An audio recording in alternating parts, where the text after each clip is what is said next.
Bonjour à tous. Si la France ne compte pas encore de géants de la taille d'un GAFAM, on a quand même quelques poids lourds dans le numérique. Je reçois l'un d'entre eux qui prend de plus en plus d'ampleur à l'international dans un domaine hautement stratégique puisqu'il s'agit du cloud, là où nous hébergeons de plus en plus l'ensemble de nos données. Je consacrerai donc cette première partie à un entretien avec Michel Paulin, le directeur général d'OVH Cloud. La seconde partie, on va parler de football et du business que ça peut représenter dans le secteur du mobile. Et puis on terminera par notre chronique Où va le web. Mais d'abord, vous l'avez compris, donc entretien spécial avec Michel Paulin d'OVH Cloud.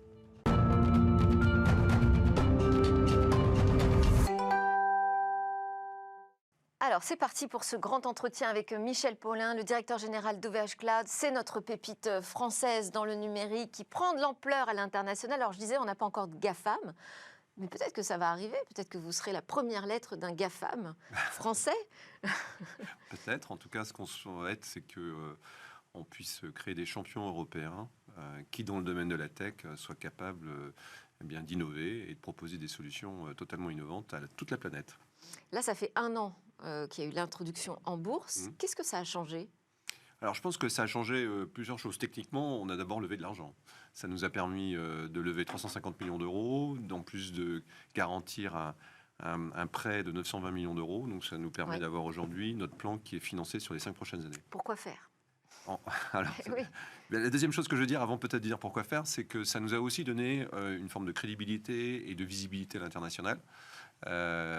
Nous sommes présents dans tous les 4 continents et clairement, aujourd'hui, d'être cotés, ça donne une visibilité et une crédibilité qui nous a permis de continuer à accélérer la croissance à l'international. Alors, donc de toucher des clients d'une dimension supérieure à ce que vous aviez avant ? Oui, je pense qu'il y avait des questions de dimension de taille de clients, comme par exemple aux États-Unis ou au Canada. Je pense aussi même de marque, de visibilité en termes de marque. Nous sommes sur le marché du B2B, mais néanmoins, la marque, c'est important. Oui. D'autant que nous, 50% de notre chiffre d'affaires, 48% pour être précis, notre chiffre d'affaires, c'est du e-commerce. On vend directement à travers des sites web. Et donc, c'est très important d'avoir une marque qui soit capacité de rayonner. Et donc, oui, l'introduction en bourse nous a donné beaucoup de crédibilité sur le territoire asiatique, le territoire américain. Je donne juste quelques chiffres. Les États-Unis, désormais, c'est notre 2e pays après la France. Ah oui. Il nous a fait 80% de croissance l'année dernière. Donc, en Asie, on fait 45% de croissance. Pourtant, ça ne doit pas être le continent le plus facile à séduire. Non, c'est un continent c'est exigeant. Là où aujourd'hui, on a tous les grands du cloud quand même. Bien sûr, la compétition est très forte. C'est le plus gros marché mondial. Mais on a, je pense, aujourd'hui une proposition de valeur qui intéresse ces entreprises.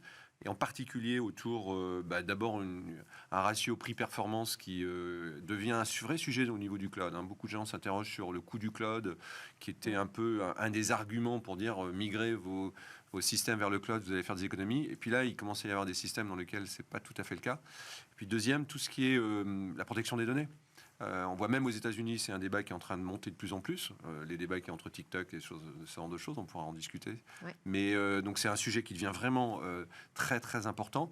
Nous, on ne touche pas aux données des clients, on n'est pas en compétition avec nos clients, et ça plaît à beaucoup de sociétés tech.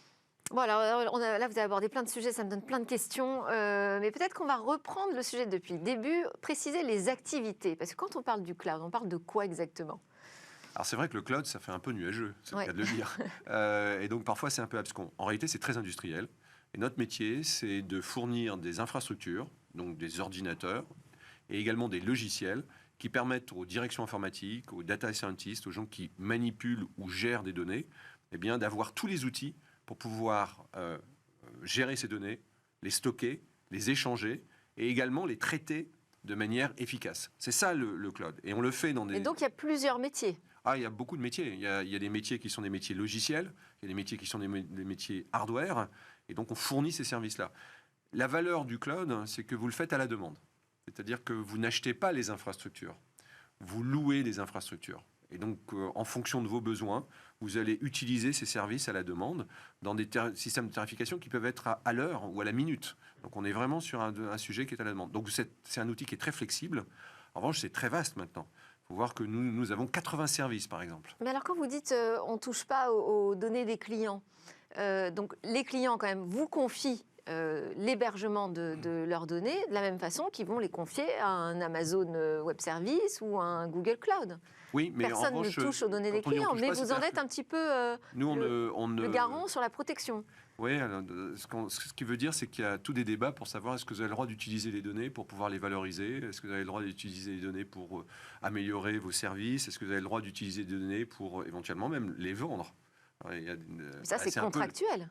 Oui, justement, mais par défaut, il y a certains acteurs qui aujourd'hui font ce type de pratique. Nous, on ne fait pas ça. Et en plus, on n'est pas en compétition avec nos clients. C'est-à-dire qu'aujourd'hui, nous ne faisons pas de gaming, nous ne faisons pas de streaming, on ne fait pas de e-commerce. Donc aujourd'hui, nous sommes un acteur qui, vis-à-vis de ces acteurs-là, est totalement neutre. On est en complément, on les aide à se développer. On n'est pas là, entre guillemets, une société du e-commerce, par exemple, elle a peut-être intérêt à venir chez nous parce qu'on sait qu'on ne va pas faire du e-commerce. Plutôt que d'aller chez un Amazon, autrement dit. Aujourd'hui, vous êtes numéro 1 en Europe ? Oui, numéro 1 en Europe. On est dans le top 10 mondial, malheureusement le seul européen. Dans le top 10 mondial, c'était ma question. Ok. Mais il n'y a que des Américains et des Chinois. Oui, et un Alibaba, en Chine. Et Tencent, Alibaba, Huawei. Donc le seul européen. Je voulais quand même qu'on reste un petit peu sur l'Europe déjà. Donc vous avez obtenu un prêt de la BEI, 200 millions d'euros. Donc je reviens à ma première question. Alors pourquoi faire donc tout ça ? Alors d'abord, on est très heureux d'avoir eu ce prêt, parce que pour nous, c'est le gage comme quoi, d'abord, le projet de VH Cloud fait sens, et qu'il fait sens économiquement. Deuxièmement, la BEI finance, c'est le maximum qu'elle peut financer, 200 millions, c'est le maximum du prêt. Elle donc finance des infrastructures de confiance. en Europe. Et donc, l'ambition de ce prêt, c'est de continuer à développer des data centers, des infrastructures en Europe. On a un plan aujourd'hui au niveau mondial de 15 nouveaux data centers dans les 2 prochaines années. Aujourd'hui, on en a 33. Et donc, on va augmenter fortement notre présence par des nouveaux data centers. Et puis après, la deuxième chose, vous l'avez un peu évoqué aussi sur l'introduction en bourse, ça nous donne une poche, puisqu'on avait levé 920 millions d'euros de dette, de capacité de dette, pour faire justement de planification, ça nous donne des opportunités éventuellement d'acquisition. On pense qu'en plus, c'est le bon moment en ce moment, en fonction de ce qui est en train de se passer. Donc, l'idée, c'est de travailler cette autonomie stratégique de l'Europe. Si la BOI vous fait confiance, c'est aussi parce que vous pouvez être un acteur clé dans cette autonomie stratégique. Mais comment on fait véritablement pour se mesurer à des géants comme les GAFAM, les géants américains dans le cloud ? Qu'est-ce qui nous manque aujourd'hui en Europe ? Ce n'est pas une question d'acquisition, de croissance externe. Il y a aussi un point technologique quand même. Alors moi, je pense qu'il y a plusieurs facteurs. Le premier facteur quand même, et c'est un facteur clé, c'est de dire qu'il faut d'abord faire des bons produits et il faut d'abord être innovant. Et donc l'innovation, c'est au cœur de tout le succès, quelles que soient les géographies. Après, si vous regardez ce qui se passe en Corée, ce qui se passe à Taïwan, ce qui se passe aux États-Unis ou ce qui se passe en Chine, c'est pas par hasard qu'il y a des champions. C'est pas parce qu'ils ont un meilleur marketing que nous. Tout ça, c'est pas vrai. C'est comme si on disait aujourd'hui que les Français dans le luxe n'avaient pas de bon marketing. C'est pas vrai. Aujourd'hui, ils sont également excessivement aidés par un certain nombre de facteurs. Le premier facteur, c'est une régulation et la commande publique extrêmement forte.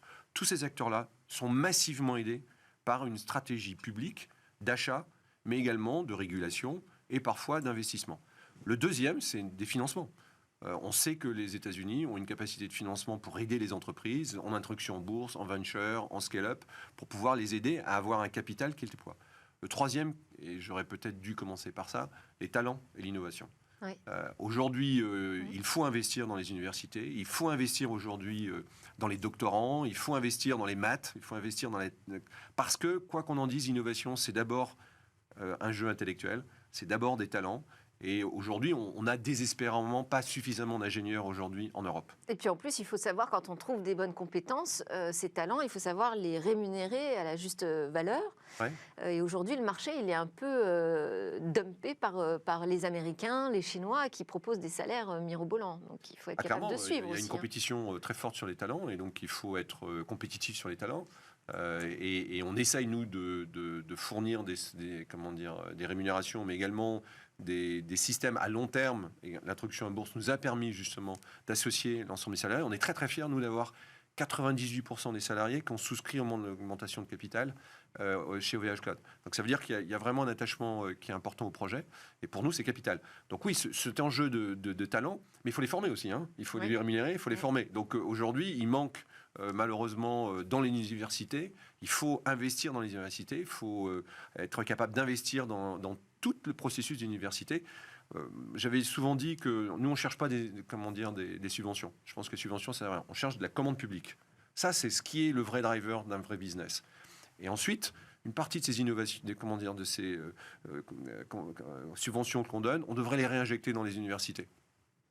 Nos grandes universités françaises qui sont un peu en souffrance, ça c'est vrai. Alors, je voulais revenir aussi sur le point intelligence logicielle et toutes les solutions que vous proposez. Octave Klaba disait, il faut aller vers, donc le fondateur de VH Cloud, je précise, il faut aller vers de vraies solutions pour se mesurer aux États-Unis et au cloud américain. De quoi on parle? Quelles vraies solutions?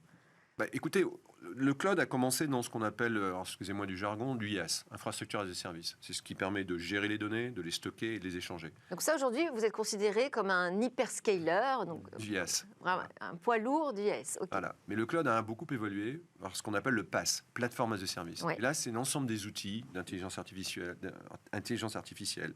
de virtualisation, de containerisation. Je ne vais pas rentrer dans tous les vocables qu'on utilise, qui sont des applicatifs qui permettent aux data scientists, qui permettent aux développeurs, qui permettent aux administrateurs de systèmes d'avoir tous ces outils pour mieux développer des applications ou mieux utiliser les données. Et donc, c'est tout un stack logiciel que nous sommes en train de développer, principalement sur l'open source. Parce que là, IDC est un peu sévère quand même. Le cabinet d'études dit que pour l'instant, sur cette plateforme as a service, vous êtes encore à la traîne, OVH, par rapport au... Ouais, enfin, on est quand même dans la deuxième catégorie, major. Il y a les leaders qui sont les 3 hyperscalers, et puis sinon, tous les autres, ils sont dans la même catégorie que nous. Donc oui, sévère par rapport à benchmark par rapport à ces acteurs-là. Mais aujourd'hui, on est le seul Européen sur ce panorama. Et en plus, on a monté d'un cran en 2 ans. Et donc, on est maintenant major player. Donc, pour nous, c'est une grosse fierté d'être dans ce tableau IDC. Après, on a du travail à faire. Est-ce qu'on peut progresser dans ce domaine sans les Américains? Parce que vous aviez un partenariat avec Google, oui, que vous avez rompu. Oui. Vous avez décidé d'arrêter. Ça veut dire qu'on peut faire sans? Alors, d'abord, une première chose, c'est que personne ne fait sans partenariat. Personne ne peut prétendre aujourd'hui qu'il a une autonomie complète sur 100% du stack. Personne. Ouais. La preuve, c'est qu'un AWS, il fait pas, il construit pas ses ordinateurs. Il fait avec des partenaires. Et même les Américains, par exemple, ils sont pas à 100% sur les technologies américaines. Sans les Taïwanais, sans les Coréens, eh bien aujourd'hui, une grande partie de ces logiciels-là ou de ces systèmes-là ne pourrait pas fonctionner. Donc l'autonomie parfaite, elle n'existe pas. La seule nation qui a dit qu'il voulait avoir une autonomie complète dans les 15 prochaines années, c'est la Chine. Je ne sais pas s'ils vont y arriver, parce qu'aujourd'hui, ils ne le sont pas, mais c'est la seule nation qui l'a dit. Les autres, on ne peut pas. Donc nous, on croit qu'il faut des partenariats équilibrés. Et aujourd'hui, nous avons des partenariats équilibrés. Et quand on dit équilibré, c'est-à-dire que c'est... Et là, c'était plus équilibré. Mais surtout, c'est qu'il y avait un sujet de fond, c'est que nous voulons que nos systèmes garantissent la protection des données dans ce qu'on appelle, alors c'est un tout petit peu technique, le mode déconnecté.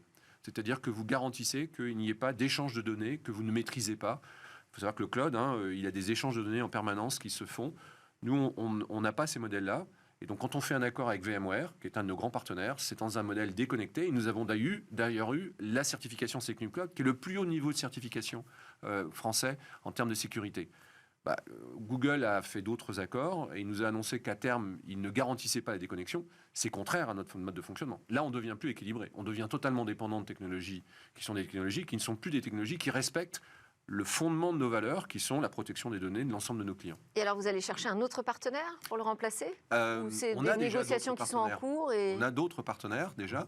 Et après, ce qu'on fait, c'est qu'on travaille... Aujourd'hui, l'ensemble du développement qu'on fait, on le fait avec 3 moyens. Le premier moyen, c'est nos développements. On a 900 développeurs aujourd'hui de logiciels chez OVH Cloud et ils continuent à développer. Et comme l'a dit Octave, on va aller de plus en plus vers l'open source pour même donner la disposition de tout ce que nous développons à tout le monde en mode open source.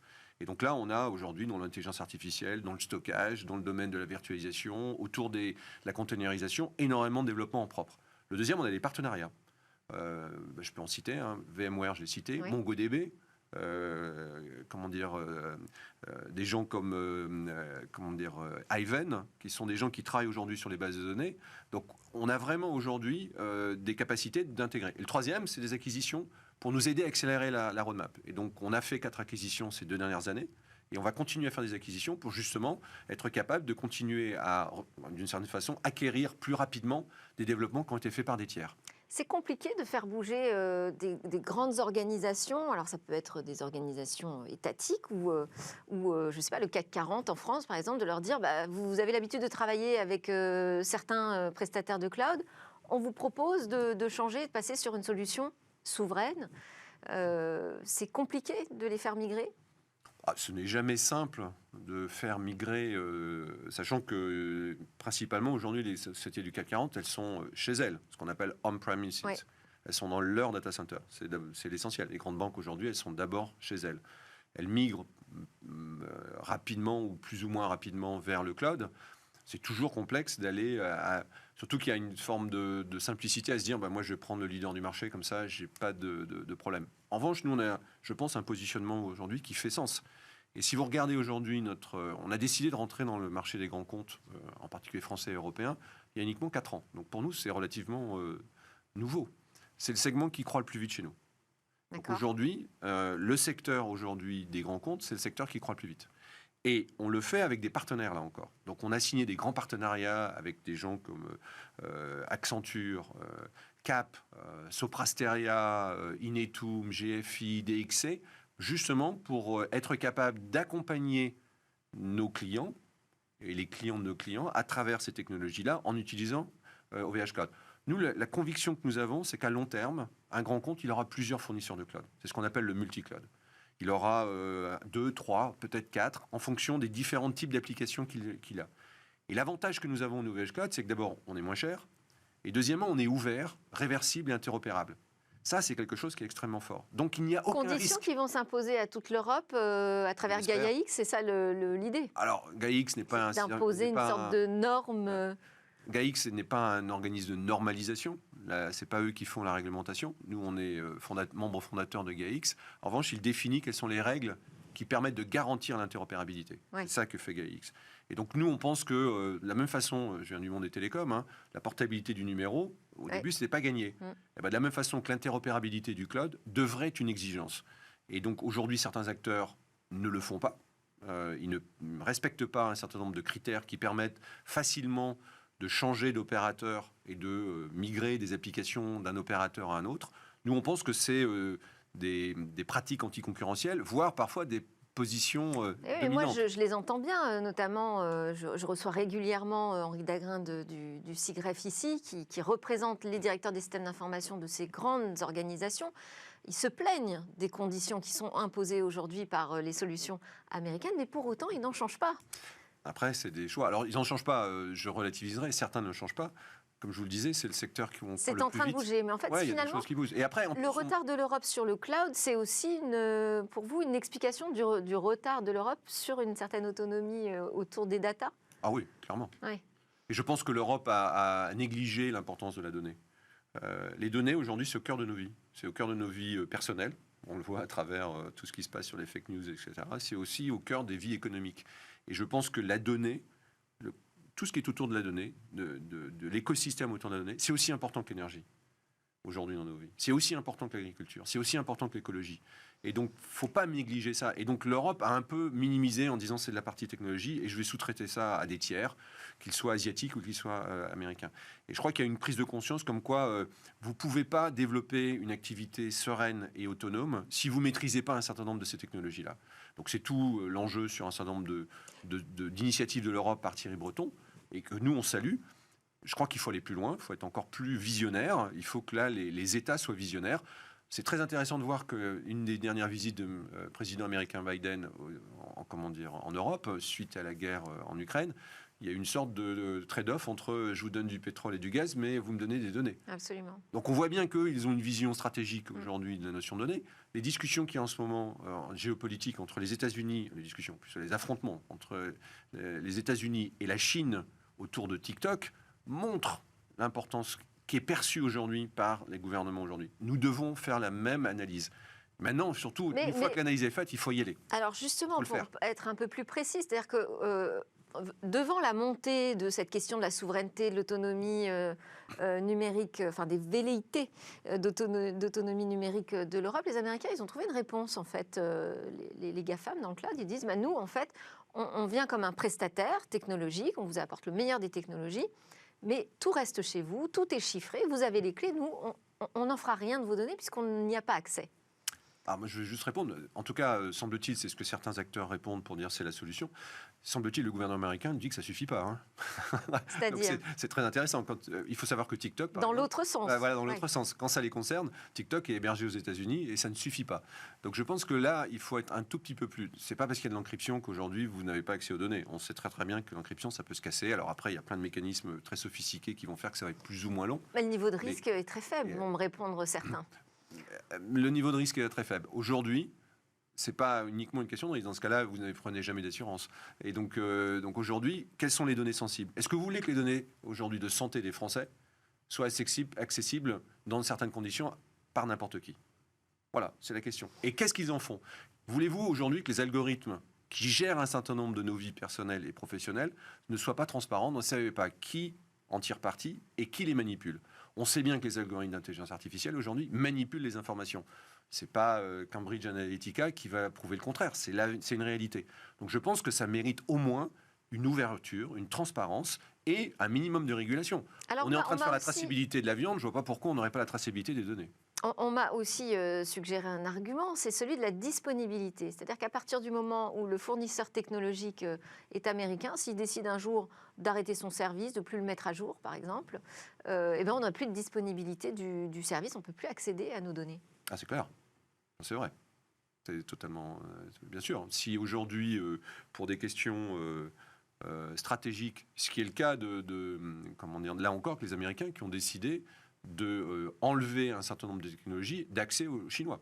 Oui. Donc ils l'ont fait pour la Chine. C'est Oracle aux États-Unis qui gère TikTok. Oui, mais vous savez, ils ont interdit par exemple d'accès à un certain nombre de chipsets, chipsets aux États-Unis. Absolument. Donc les États-Unis aujourd'hui. Donc on voit bien quand même dans l'enjeu de confrontation qu'il y a, alors confrontation parfois amicale, hein, ce sont des alliés. Ce sont des alliés, c'est ce que j'allais dire. Mais on voit bien quand même qu'ils utilisent les moyens d'abord à leur intérêt. Qu'est-ce qui s'est passé pendant la crise du Covid ? Pendant la crise du Covid, il y avait des enjeux qui étaient des enjeux aujourd'hui d'approvisionnement d'un certain nombre de composants. Quels ont été les critères de choix pour approvisionner les différents fournisseurs? Quand vous ne maîtrisez plus rien, que vous ne savez plus, on voyait que c'était même les masques, on ne les maîtrisait plus. Qui décide qui va être approvisionné en chipset ou en éléments CPU, en mémoire, avant les autres? Vous voyez bien que les clés du camion ne sont plus chez vous. C'est pas vous qui décidez. Et donc, à un moment où il y avait plus suffisamment de composants, eh bien, certains acteurs ont privilégié d'autres acteurs nationaux.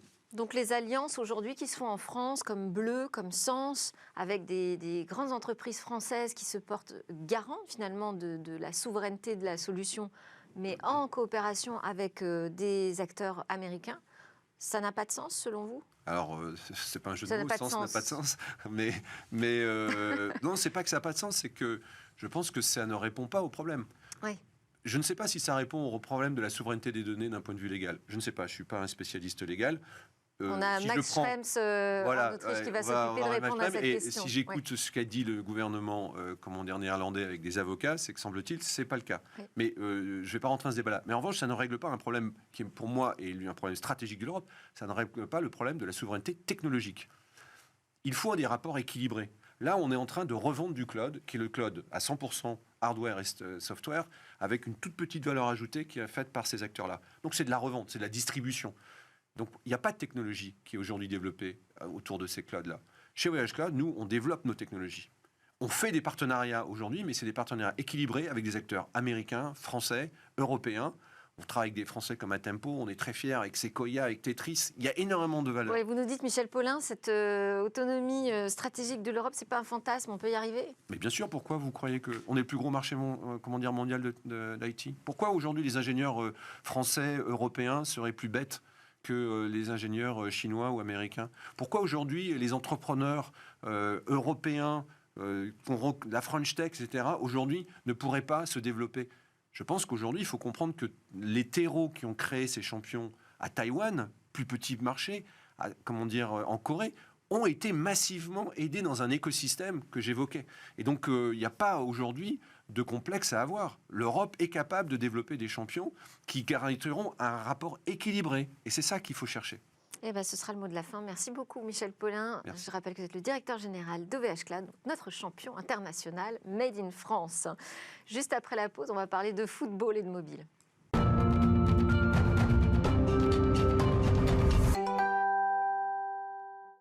Deuxième partie de Smart Tech qui démarre votre émission sur le numérique et l'innovation. On va parler football dans cette deuxième partie, football et mobile business. Mobile business, c'est la chronique de Jérôme Bouteiller. Bonjour Jérôme. Bonjour Delphine. Je rappelle que vous êtes le fondateur, rédacteur en chef d'Écran Mobile. Et vous êtes venu accompagné aujourd'hui de Martin Jaglin. Bonjour Martin. Bonjour. De Mon Petit Gazon et Mon Petit Prono, c'est la nouveauté. On ne va pas en parler tout de suite, on va d'abord donner un peu de contexte sur ce marché du mobile en cette période de Coupe du Monde de football.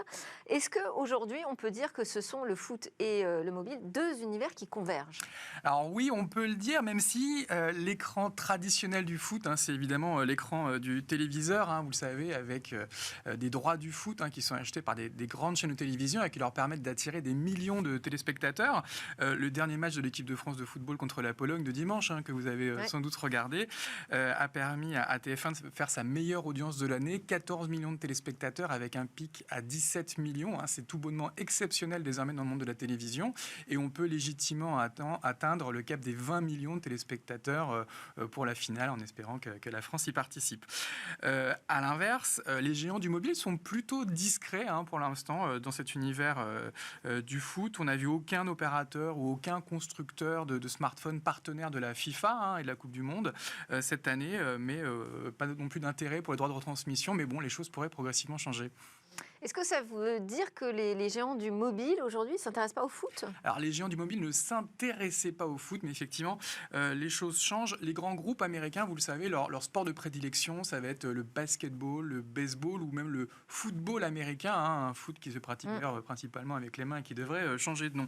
Mais les choses changent. Netflix commence à produire des documentaires à succès sur les joueurs de foot. On a vu Amazon qui a racheté une partie des droits de retransmission du championnat français de football. Facebook s'intéresse à la Liga. Et puis également Apple, qui a lancé il y a quelques années une série à succès, Ted Lasso, sur Apple TV+, qui s'intéresse de plus en plus au football et qui va lancer à partir de février prochain les matchs de la MLS, la Ligue américaine de football, donc qui sera diffusée globalement pour les centaines de millions d'utilisateurs Apple. Et il y avait également, il y a quelques jours, des rumeurs de l'intérêt de ce même Apple pour le club britannique Manchester United, un des grands clubs outre-Manche. Des rumeurs qui ont été démenties, mais qui confirme effectivement que ça devient désormais un sujet pour les géants du numérique. Alors pour autant, on a parlé des audiences devant sa télé, le téléviseur qui reste sacré pour la Coupe du Monde. Est-ce que ça veut dire que c'est une Coupe du Monde sans mobile? Alors, pas tout à fait, puisqu'on voit que des applications comme MyTF1 qui permettent de voir les matchs en replay. On voit aussi l'équipe ou FootMob pour les scores, Mon Petit Prono dont on va parler dans quelques instants pour pronostiquer sur les matchs. Il caracole clairement en tête des App Store avec un gros succès aussi bien sur le store d'Apple que sur Google. Le foot, c'est également un sujet de conversation sur les réseaux sociaux, Facebook ou Twitter. Chaque match aujourd'hui de la Coupe du Monde est en tête des trending topics de Twitter. Et puis globalement, le smartphone, c'est clairement le second écran, qu'on soit derrière son téléviseur ou qu'on soit au stade, pour partager ses émotions avec ses proches. Mais ça semble plus un mariage de raison finalement. Oui, en tout cas, les deux environnements ont vocation à converger. Le mobile, on le rappelle, est utilisé aujourd'hui par plus de 5 milliards de personnes sur Terre. C'est le premier écran, clairement, à l'échelle planétaire. Et de même, le football, c'est aujourd'hui le sport le plus populaire, plus de 300 millions de pratiquants dans le monde et des audiences qui devraient dépasser les 3 milliards de téléspectateurs cumulés pour cette Coupe du Monde au Qatar. Donc, deux univers ultra populaires qui ont clairement vocation à converger, même si pour le moment, l'heure est encore un petit peu à l'attentisme. Merci beaucoup Jérôme pour cette entrée en matière. On va maintenant passer à une séquence de questions avec Martin Jaglin. Martin Jaglin, donc fondateur de Mon Petit Gazon, c'est un jeu français donc, de football fantasy. Est-ce que vous diriez que vous êtes un peu l'ancêtre de Sorare? On existait avant, on existera toujours, je pense, longtemps. Non, on connaît bien Nicolas Julia et sa boîte, et on est hyper impressionné de ce qu'ils font. Je trouve que c'est une rare boîte française qui ose aller à l'étranger, et ils auraient pu rester en France et en Europe faire les ligues européennes. Ils ont attaqué les US, ils ont eu le basket, ils ont eu le baseball. Et pour autant, il y a des grosses différences entre leur jeu et le nôtre. Nous, c'est gratuit, il n'y a aucune implication financière, pas besoin de dépenser de l'argent. Et c'est pour ça qu'on... Vous n'aurez pas des problèmes de réglementation sur les jeux d'argent, comme Sorare est en train de le vivre là en ce moment? La NJ peut venir chez nous. Nous, c'est vraiment du fun et il n'y a rien à gagner. Ouais. Et c'est ça la principale fierté qu'on a, c'est qu'il y a beaucoup de personnes qui viennent sans avoir gagné une voiture, un voyage aux Seychelles ou de l'argent. Ils viennent parce qu'ils s'amusent entre eux et c'est juste la fierté de qui sera le premier parmi ses amis, parmi ses proches et parmi ses... Pour autant, collègues. la Ligue de football professionnel vous a regardé de près à un moment, non? Il y a eu une mise en demeure. Exactement, elle nous a regardé de très près. En fait, la Ligue de foot, ça marche un petit peu ça marche par présidence, et chaque président donne son ton à son mandat.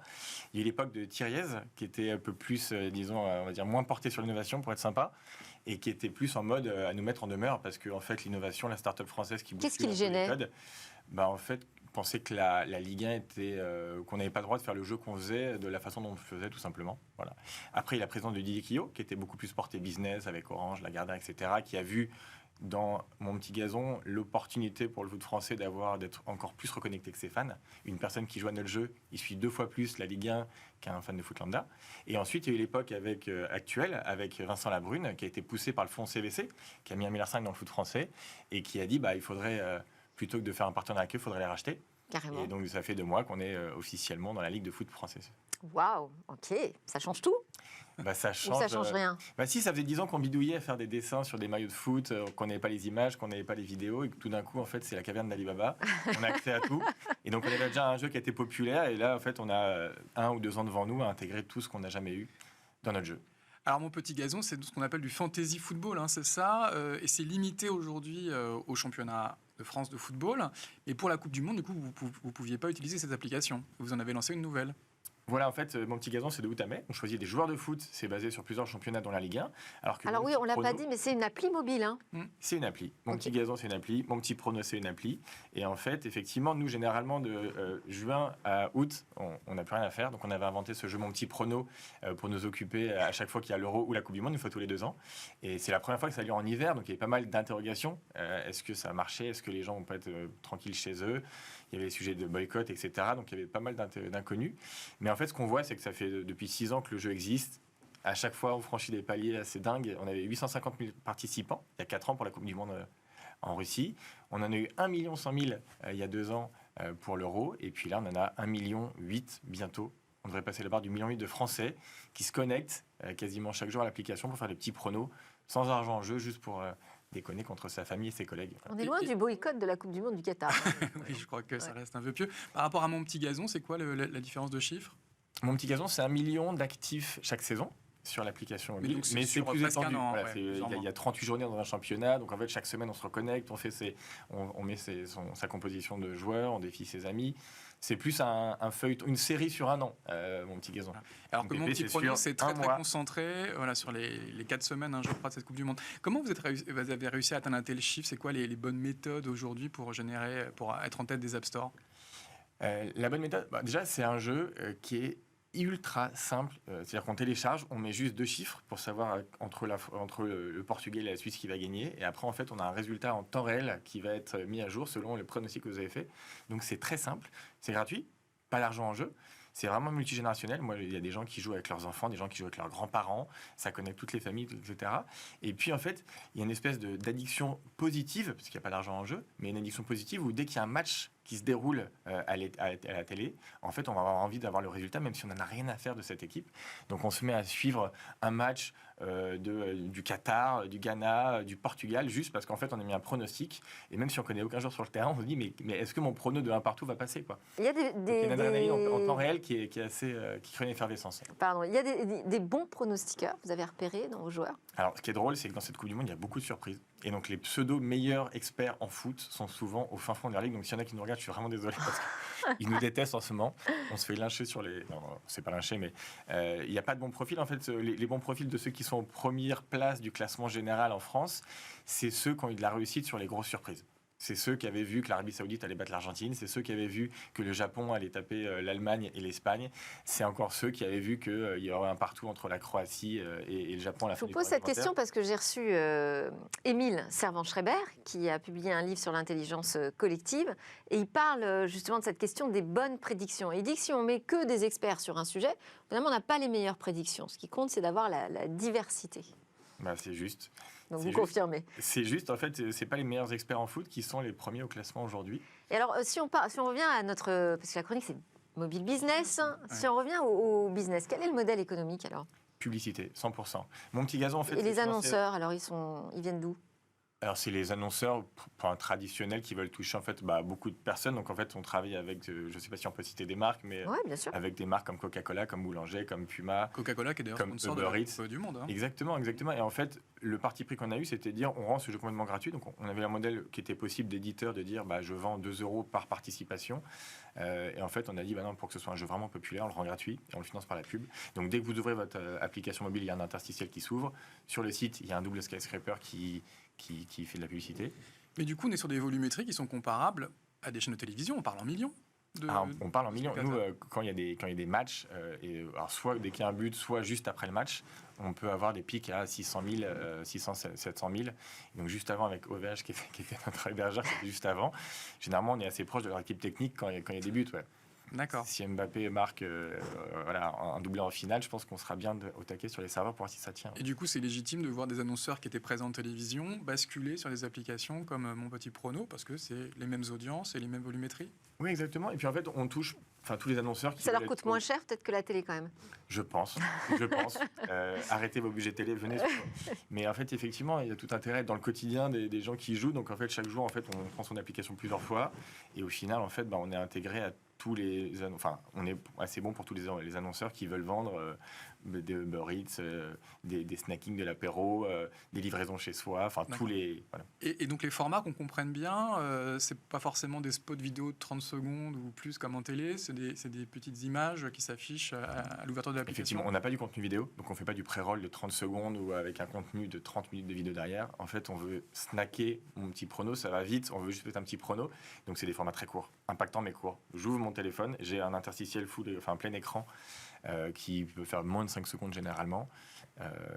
Voilà, en fait, on a des taux de CTR qui sont hyper bons parce qu'en fait, le taux de clic est au-dessus de 2,5% en moyenne, donc c'est un peu au-dessus des moyennes de marché. Et parce que, en fait, c'est pas un sapin de Noël, on a privilégié un seul format, mais qui marche bien, plutôt que d'en avoir des dizaines. Quoi. Alors pour revenir un peu à ce qu'on disait avec la chronique de Jérôme, parce que là, vous nous dites... j'ai plein d'utilisateurs, plus d'1 million d'utilisateurs sur Mon Petit Prono qui vient d'être lancé. Vous avez plein d'annonceurs qui sont le même type d'annonceurs qu'on peut retrouver sur des grandes chaînes de télé, des revenus, tout ça. Bon, la Ligue de football, ok, vous a repéré, très bien, elle vous a racheté, mais est-ce que les GAFAM sont en embuscade? Parce que quand il y a des beaux marchés comme ça ne laisse pas insensibles les géants du numérique, a priori. Alors, les GAFAM, c'est un peu ce que disait Jérôme dans son introduction. En fait, elles picorent, elles achètent quelques droits télé par-ci par-là pour l'instant dans le football. Alors, il y a Prime qui a acheté une grosse partie des lots du championnat de France. Mais sinon, en fait, aujourd'hui, elles ne sont pas positionnées sur de la prédiction ou sur du fantasy gaming. C'est du gaming assez pointu.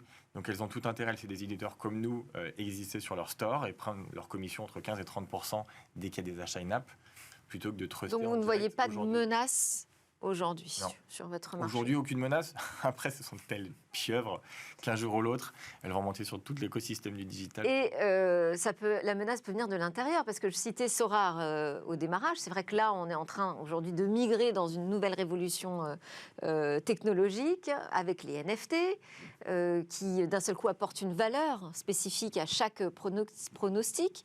Est-ce que ça, c'est un modèle vers lequel vous pourriez aller ? C'est un modèle sur lequel il faudra qu'on aille un jour sur la partie Web3. Ouais. Après, vu que nous, il n'y a pas de gain d'argent et de stockage d'une carte qui a une valeur, en fait, pour l'instant, on n'est pas sur ces sujets-là. On veut être le plus mass market possible. Et donc, en fait, qui dit mass market ne dit pas encore beaucoup de NFT et de Web3, parce que l'adoption n'est pas encore tout à fait là. Mais ce sera des projets futurs. Si on voit qu'il y a un intérêt. En fait, la vraie clé du Web3, c'est l'utilité. Sorare, ça a l'air de plaire. Hein. Bien sûr, voilà. Ils ont 100 000 acheteurs aujourd'hui dans le monde. Donc, ils ont réussi à avoir les 100 000 personnes qui sont vraiment impliquées pour investir, etc. Et c'est super ce qu'ils ont réussi à faire. Nous, c'est vraiment du divertissement grand public. Et donc, aujourd'hui, ça ne matche pas avec tout ce qui est... Donc, pour l'instant, pas d'objectif d'aller vers des paris sportifs? Ah oui, c'est la question, parce qu'on est dans le même univers, effectivement, les paris sportifs, des vrais paris sportifs, avec évidemment des paris d'argent. C'est quelque chose d'envisageable? Alors, on a toujours réfléchi à ce modèle-là. On ne l'a jamais fait pour plusieurs raisons. Déjà, en fait, tout notre ton, notre univers, notre ambiance, c'est sur le décalage, c'est sur la bonne ambiance du foot. Si on rentre dans le pari sportif, on rentre sur de l'argent et ce serait beaucoup moins sympathique. Voilà. Et puis après, c'est très, très régulé, c'est audité, c'est surveillé. Okay. Donc, ce n'est pas du tout le projet à date. Merci beaucoup Martin Jaglin de Mon Petit Gazon, Mon Petit Prono et Jérôme Bouteiller d'Écran Mobile pour vos éclairages sur le foot et le mobile. À suivre notre chronique Où va le web.